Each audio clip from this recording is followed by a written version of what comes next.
नमस्ते साथीहरु। आज हामी क्यापिटल स्ट्रक्चर एन्ड लिभरेजको बारेमा पढ्न गइरहेका छौं। र यदि तपाईहरु यदि म्यानेजमेन्ट अथवा कमर्सको स्टुडेन्ट्सहरु हुनुहुन्छ भने capital structure and management, capital structure and leverage, capital structure and leverage यो फाइनान्स अथवा एकाउन्टमा लगभग कुनै पनि सेमेस्टर अथवा कुनै पनि इयरमा बीबीएस पढ्नु भएको छ भने इयरमा बीबीए अथवा एमबीए गर्नु भएको छ भने कुनै पनि सेमेस्टरमा चाहिँ नि एकाउन्ट अथवा फाइनान्समा यो च्याप्टर पढ्नुपर्ने हुन्छ। र यसलाई नेपालको प्रायजसो युनिभर्सिटीहरु, त्रिभुवन युनिभर्सिटी, पोखरा युनिभर्सिटी आदि इत्यादि युनिभर्सिटीहरुले एकाउन्ट अथवा फाइनान्सको एक्जामको लागि लङ क्वेशनमा मार्किङहरु गरेर राखेको छ। भनेको लङ क्वेशनमा यो च्याप्टरको क्वेशन तपाईलाई एक्जाममा आउने चान्स सबैभन्दा धेरै हुन्छ। सबैमा प्राय आइरहेको छ, त्यही भएर यो च्याप्टरलाई इम्पोर्टेन्ट च्याप्टर मध्ये एउटा मानिएको छ। अब क्यापिटल स्ट्रक्चर एन्ड लिभरेज पढ्नुभन्दा अगाडि पहिला जानौं व्हाट इज क्यापिटल। क्यापिटल भनेको के हो? सिम्पल छ। क्यापिटल भनेको ती जुनसुकै कुराहरु जुन चाहिँ नि अर्गनाइजेसन भित्र समाहित हुन्छन्, कुनै पनि संस्था भित्र समाहित हुन्छन्। All the investment that involves in any organization, either that is in formation and in the promotional stage or up to business end। भनेको क्यापिटल त्यस्ता कुराहरु जुन चाहिँ नि सबै स्टेजहरुमा अर्गनाइजेसन भित्र तानिन्छ अथवा अर्गनाइजेसनले लिन्छ। त्यही भएर क्यापिटललाई लाइफलाइन अफ एभ्री अर्गनाइजेसन भन्ने गरिन्छ। Lifeline of every organisation without capital कुनै पनि अर्गनाइजेसन चाहिँ चल्न सक्दैन, चलिरहेको हुँदैन। अब क्यापिटललाई जम्माजम्मी गरेर दुई भागमा हामी डिभाइड गर्न सक्छौं। क्यापिटललाई एउटा चाहिँ नि ह्युमन क्यापिटल भन्छ। ह्युमन क्यापिटल भनेको ती क्यापिटलहरु अथवा ती इन्भेस्टमेन्टहरु जुन चाहिँ नि आफ्नो संस्थामा काम गर्ने कर्मचारीहरुलाई दिइन्छ, चाहे त्यो ट्रेनिङ होस्, इम्प्लोयलाई दिएको स्यालेरी, वेजेस सबै चाहिँ नि एज अ रिम्युनरेसन पनि क्यापिटल भित्रै पर्न आउँछ। त्यसलाई ह्युमन क्यापिटल भन्छ। अर्को चाहिँ नि फाइनान्शियल क्यापिटल अथवा मनी क्यापिटल भन्छ। त्यसलाई फाइनान्शियल क्यापिटल अथवा मनी क्यापिटल, जसलाई चाहिँ नि मनीमा मेजर गर्न सकिन्छ, पैसामा मेजर गर्न सकिन्छ, त्यसलाई चाहिँ नि मनी क्यापिटल भनेर भनिन्छ। अब एकाउन्ट अथवा फाइनान्समा चाहिँ नि क्यापिटल मात्र भन्नाले हामी फाइनान्शियल अथवा मनी क्यापिटललाई बुझ्नुपर्ने हुन्छ। भनेको ह्युमन रिसोर्स पढ्दाखेरि ह्युमन क्यापिटल छुट्टै, म्यानेजमेन्टमा ह्युमन क्यापिटल छुट्टै हुन्छ र फाइनान्शियल क्यापिटल अथवा मनी क्यापिटल छुट्टै हुन्छ। हामी चाहिँ नि एकाउन्ट र फाइनान्समा फाइनान्शियल क्यापिटल र मनी क्यापिटल भनेकै फाइनान्शियल र मनी क्यापिटल भनेर बुझ्नुपर्ने हुन्छ। त्यही भएर अब यस पछाडीको भिडियोमा, यस पछाडीको लेक्चरमा मैले यदि क्यापिटल मात्र भन्यो भने त्यसलाई फाइनान्शियल क्यापिटल अथवा मनी क्यापिटल भनेर बुझ्नु होला तपाईहरुले। ओके, अब फाइनान्शियल क्यापिटल अथवा सोर्सेस अफ क्यापिटल हाम्रो के हुन्छ? सोर्सेस अफ क्यापिटल भित्र जम्मा दुईवटा तरिकाले हामी चाहिँ अर्गनाइजेसन भित्र क्यापिटल भित्राउन सक्छौं। त्यो भनेको ओनर्स क्यापिटल अथवा त्यसलाई ओनर्स इक्विटी पनि भन्छ। ओनर्स इक्विटी भनेको मालिकहरुको लगानीलाई ओनर्स क्यापिटल भन्छ। मालिक बाहेक, त्यो कम्पनीको मालिक बाहेक अरु कसैले त्यो कम्पनीमा लगानी गर्छ अथवा त्यसमा चाहिँ नि ऋणहरु दिएर लगानी गर्छ भने त्यसलाई बरोड क्यापिटल भन्छ। बरोड क्यापिटल भन्नाले सिम्पल छ यसको। ओनर्स क्यापिटल र बरोड क्यापिटलमा सिम्पल तरिकाले बुझाउनु पर्दाखेरि चाहिँ नि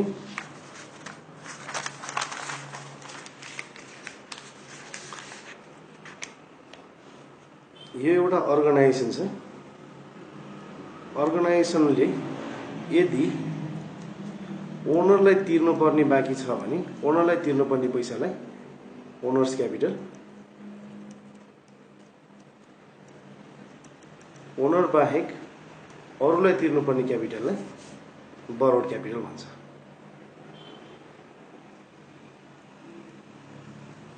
अब ओनर्स क्यापिटल भित्र शेयर क्यापिटल, यो एकाउन्टमा हामी शेयर क्यापिटल भन्छौँ, फाइनेन्समा कमन स्टक भन्छौँ, यसलाई कमन स्टक अथवा इक्विटी पनि भन्छौँ। त्यसपछि रिटेन अर्निङ,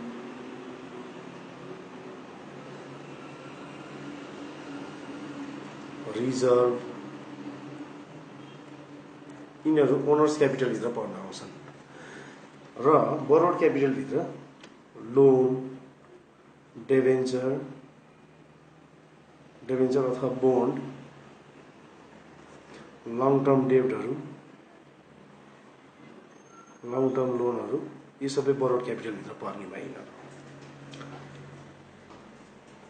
अब एउटा अर्को पनि छ जसलाई प्रिफरेन्स सेयर भन्छ। प्रिफरेन्स सेयर यो चाहिँ नि हाइब्रिड हो, ओनर्स क्यापिटल र बरोड क्यापिटलको एउटा हाइब्रिड भर्जन हो, hybrid version of owners equity and burrowed capital. तर हामी क्यापिटल स्ट्रक्चर एन्ड लिभरेज पढ्ने बेलामा यो प्रिफरेन्स सेयरलाई पनि अथवा प्रिफरेन्स सेयर क्यापिटल अथवा प्रिफर्ड स्टकलाई पनि हामी ओनर्स क्यापिटल भित्रै राखेर हेर्ने गर्छौँ। ओनर्सकै क्यापिटलभित्र यसलाई राखेर हेर्ने गर्छौँ। त्यही भएर यसलाई पनि क्यापिटल स्ट्रक्चर एन्ड लिभरेजमा ओनर्स क्यापिटलभित्रै राख्छौँ हामी अब उपरान्त पढ्ने बेलामा प्रिफरेन्स सेयरलाई पनि ओनर्स क्यापिटलभित्र राखेर पढ्ने गर्छौँ। ओके, अब एउटा सानो ब्यालेन्स सिट एउटा अध्ययन गरौँ। एउटा कुनै पनि कम्पनीको XYZ कम्पनीको चाहिँ नि एउटा ब्यालेन्स सिटमा क्यापिटल एन्ड लिएबिलिटिज लेखिएको एउटा क्यापिटल एन्ड लिएबिलिटिज साइडको एउटा ब्यालेन्स सिटहरू अध्ययन गरौँ हामी। यहाँबाट ठ्याक्क थाहा पाइन्छ वाट इज क्यापिटल स्ट्रक्चर भनेर। यहाँनिर दिएको छ इक्विटी सपोज भनौँ 10 लाख, रिटेन अर्निङ सपोज भनौँ 5 लाख, बोन्ड 5 लाख, यसरी दिएको छ भने यसको टोटल क्यापिटल हुन्छ। टोटल क्यापिटल चाहिँ यसको हुन्छ 20 लाख।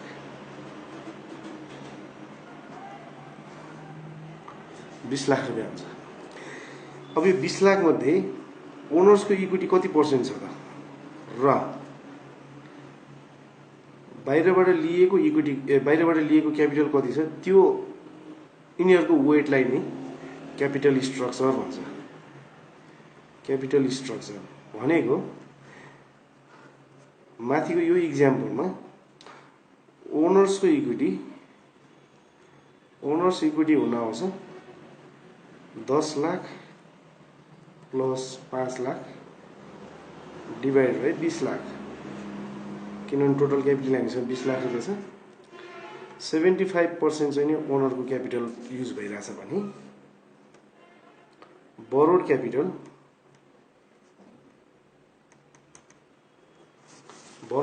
चाहिँ नि 5 लाख डिवाइड बाई 20 लाख भनेको 25% चाहिँ नि बरोड क्यापिटल युज गरिरहेको छ यो कम्पनीले।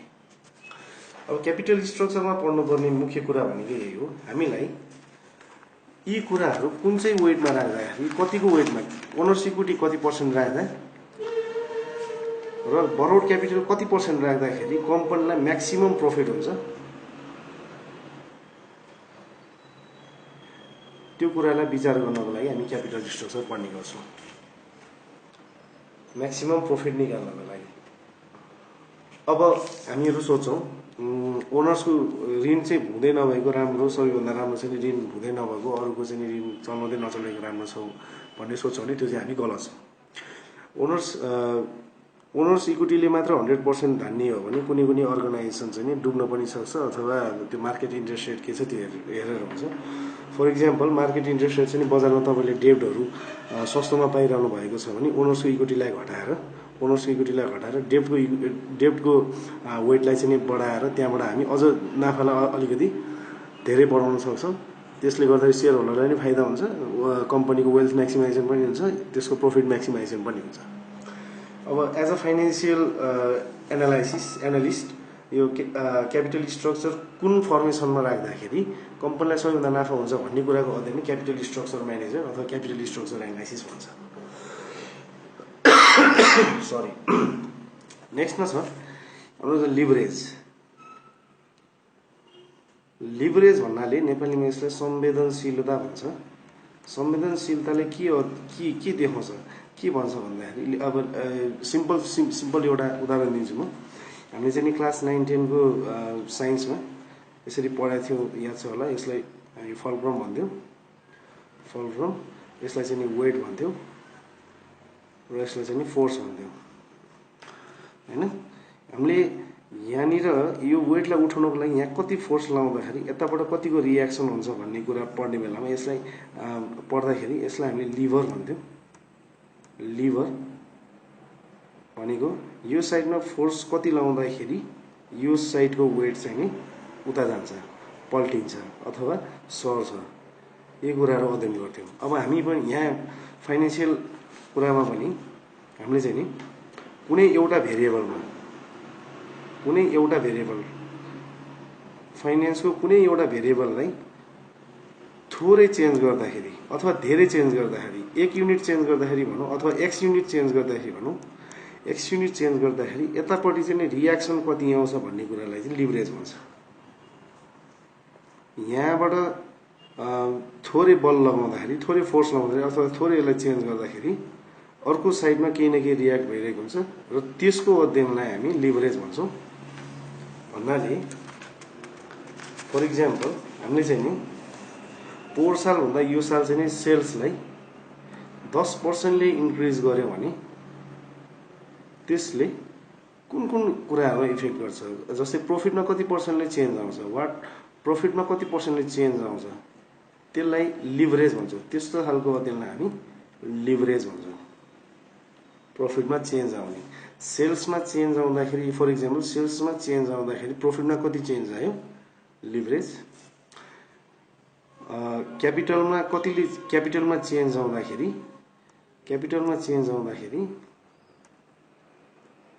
त्यसले प्रॉफिटमा के असर गर्यो, त्यसलाई पनि लिभरेज भन्छ।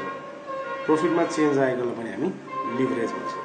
अब लिभरेजमा हामी जम्मा 3वटा लिभरेजहरू, 3 टाइप्स अफ लिभरेज हामी यहाँ अध्ययन गर्छौँ। त्यो 3वटा लिभरेजलाई यसरी छुट्याइएको छ। एउटा चाहिँ नि फर्स्टमा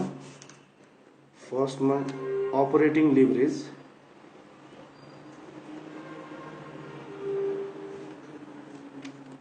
सेकेन्डमा फाइनेन्शियल लिभरेज,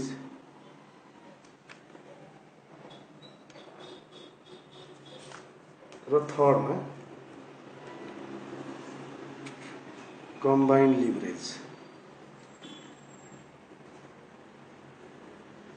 ओके, यो लिभरेज पढ्नुभन्दा अगाडि एउटा सानो एउटा इन्कम स्टेटमेन्टको फर्मेटमा छौँ हामी। इन्कम स्टेटमेन्टको फर्मेट चाहिँ यसरी बनाउँछौँ। सेल्स भनेको quantity sales into SPPU, selling price per unit. यो गर्दाखेरि हाम्रो टोटल सेल्स आउँछ यहाँनिर। अनि त्यसपछि त्यसमा हामी भेरिएबल कस्ट घटाउँछौँ। भेरिएबल कस्ट भनेको quantity sales into VCPU, variable cost per unit. यो घटाइसकेपछि आउँछ हाम्रो कन्ट्रिब्युसन मार्जिन।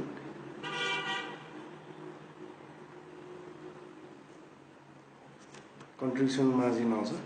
कन्ट्रिब्युसन मार्जिनमा त हामीले फिक्स्ड कस्ट घटाइसकेपछि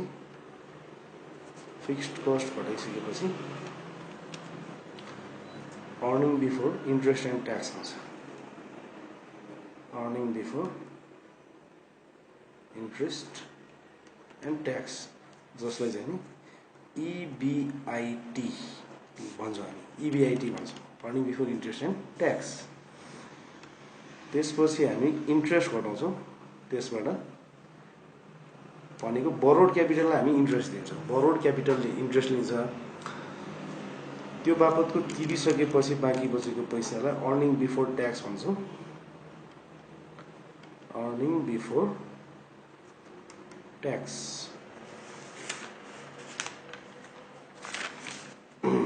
अर्निङ बिफोर ट्याक्स र अर्निङ बिफोर ट्याक्स पछि यसलाई ईबीटी पनि हुन्छ। अर्निङ बिफोर ट्याक्स पछि ट्याक्सको पर्सेन्टेज दिएको हुन्छ हामीलाई। ट्याक्सको पछि यसको जति पर्सेन्ट ट्याक्स भनेको छ त्यति पर्सेन्ट राखेर हामी लास्टमा फाइनलमा निकाल्छौँ earning after tax. Earning after tax यो निकाल्छौँ। अब लिभरेज पढ्नको लागि यो टेबललाई सकेसम्म याद गरेको राम्रो। टेबल याद नगरिकन लिभरेज पढ्न अलिक गाह्रो हुन्छ। सुरुमा छ अपरेटिङ लिभरेज। अपरेटिङ लिभरेज भन्नाले के हो? डिग्री अफ अपरेटिङ लिभरेज भन्छ यसलाई।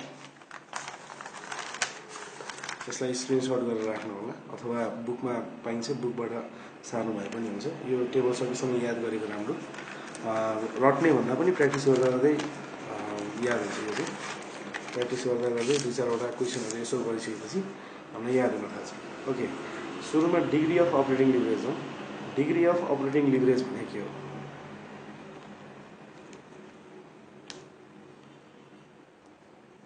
डिग्री अफ अपरेटिङ लिभरेज भनेको सेल्समा चेन्ज आउँदाखेरि अपरेटिङ प्रफिटमा कतिले चेन्ज आउँछ भन्ने कुरालाई डिग्री अफ अपरेटिङ लिभरेज भन्छ है।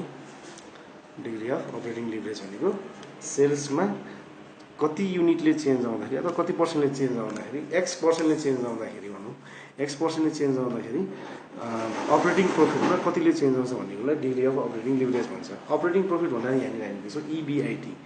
EBIT means operating profit. जस्तै डिग्री अफ अपरेटिङ लिभरेज चाहिँ 1 टाइम्स आछ, 1 टाइम्स अथवा 2 टाइम्स भनौँ न। 2 टाइम्स भन्दाखेरि अझ बुझ्न सजिलो हुन्छ। यो भन्नाले के हो भने सेल्समा 1%ले पोजिटिभ इन्क्रिज हुँदा, 1%ले पोजिटिभ इन्क्रिज हुँदा 1 into 2 भनेको EBIT-मा 2%ले पोजिटिभ इन्क्रिज हुन्छ।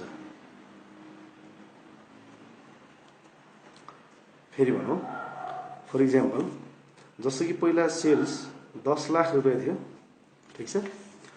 10 लाखबाट 1%ले इन्क्रिज, सेल्स 10 लाख रुपियाँ थियो र यो सेल्स थियो। त्यसपछि EBIT earning before interest and tax suppose भनौँ 2 लाख रुपियाँ थियो। हामी अहिले टेबल बनाएर नि बुझ्छौँ यसलाई। भने सेल्सलाई 50%ले बढाइदिउँ भनेको सेल्सलाई 50%ले बढाउँदाखेरि 15 लाख रुपियाँ हुन आउँछ। 10 लाखको 50% 5 लाख, 5 लाख जोड्दाखेरि 15 लाख रुपियाँ भयो यहाँनिर। अब EBIT कतिले चेन्ज हुन्छ भन्दाखेरि 50 into 2 भन्नाले 50 into 2 भन्नाले 100%। 50 into 2 100% भन्नाले पहिला 2 लाख थियो भने अब कति हुन्छ? अब 4 लाख रुपियाँ EBIT आउँछ। Degree of operating leverage 2 times भन्नाले यो बुझ्छौँ हामी, सेल्समा 50%ले इन्क्रिज हुँदा, सेल्समा 50%ले इन्क्रिज हुँदाखेरि EBIT-मा 50% into 2 गर्दा 100%ले इन्क्रिज हुन्छ। यसलाई हामी डिग्री अफ अपरेटिङ लिभरेज भन्छौँ। फर्मुलामा DOL equals to degree of operating leverage equals to contribution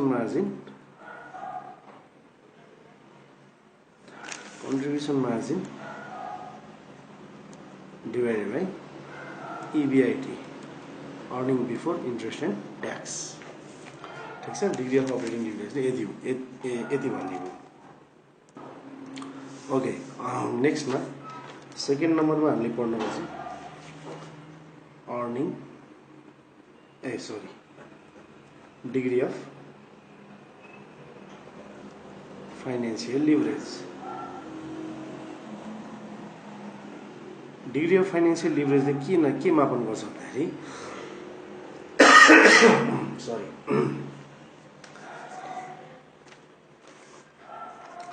EBIT-मा earning before interest and ट्याक्समा X%ले चेन्ज आउँछ भने, डेल्टा भनेको चेन्ज आउँछ भने EBT-मा कति पर्सेन्टले चेन्ज आउँछ, यसलाई हामी डिग्री अफ फाइनेन्सियल लिभरेज भन्छौँ है। डिग्री अफ फाइनेन्सियल लिभरेजको हामी 2वटा फर्मुला यहाँनिर पढ्नुपर्छ हामीले। 2वटा फर्मुला त्यो भनेको DFL equals to EBIT upon EBT यो चाहिँ नि when preference share is not given, यहाँ हामी प्रेफरेन्स सेयर नदिएको बेलामा हामी यो युज गर्छौँ। यदि प्रेफरेन्स सेयर दिएको छ, क्वेसनले चाहिँ प्रेफरेन्स सेयर दिएको रहेछ भने डिएफएल को फर्मुला हुन्छ DFL is equals to EBIT upon EBT minus preference dividend upon 1 minus tax, T भने ट्याक्स। ठीक छ, यो फर्मुला युज गरेर हामी डिएफएल निकाल्न सक्छौँ। अब एउटा इक्जाम्पलको लागि यदि डिएफएल इक्वल्स टु 1.5 टाइम्स आएको छ भने डिएफएल इक्वल्स टु 1.5 टाइम्स आउनुको मतलब के हो भने यदि EBIT मा 1% ले चेन्ज भएको खण्डमा यो EBIT मा यदि 1% ले चेन्ज भएको छ भने EBT मा 1 into 1.5% चेन्ज हुन्छ भनेको 1.5% चेन्ज हुन्छ। त्यसमा पनि EBT मा पनि 1.5% चेन्ज हुन्छ। अब अर्को इक्जाम्पल लिउँ, यदि if EBIT increase by 2%, EBIT 2% increase हुँदाखेरि EBT चाहिँ कति पर्सेन्ट इन्क्रिज हुन्छ ध्यान दिनुहोस् है त। EBT भनेको 2 into 1.5 भन्नाले EBT इन्क्रिज बाई कति पर्सेन्ट हुन्छ, इन्क्रिज बाई 3%, 2 into 1.5 3%। यदि कुनै पनि अर्गनाइजेसन स्ट्रक्चरमा यदि EBIT चाहिँ 2% ले चेन्ज भएको खण्डमा डिएफएल 5 टाइम्स भन्नुको मतलब के हो भने EBT also increase by 3%, 2 into 1.5 times भनेको यसैमा यदि चाहिँ डिएफएल यदि 2 टाइम्स आउँछ भने यसको मतलब EBIT 1% ले इन्क्रिज अथवा डिक्रिज हुँदा 1% ले इन्क्रिज अथवा डिक्रिज हुँदाखेरि है EBT 1 into 2% ले इन्क्रिज अथवा डिक्रिज हुन्छ। सेम डिरेक्सनमा जान्छ, इन्क्रिज स्ल्यास डिक्रिज सेम डिरेक्सनमा जान्छ। यो भन्न खोजेको डिएफएल ले चाहिँ यो कुराहरु हामीलाई इन्फर्मेसन दिने हुन्छ। र लास्टमा फाइनलमा पढ्नुपर्छ हामीले डिग्री अफ कम्बाइन्ड लिभरेज। थर्डमा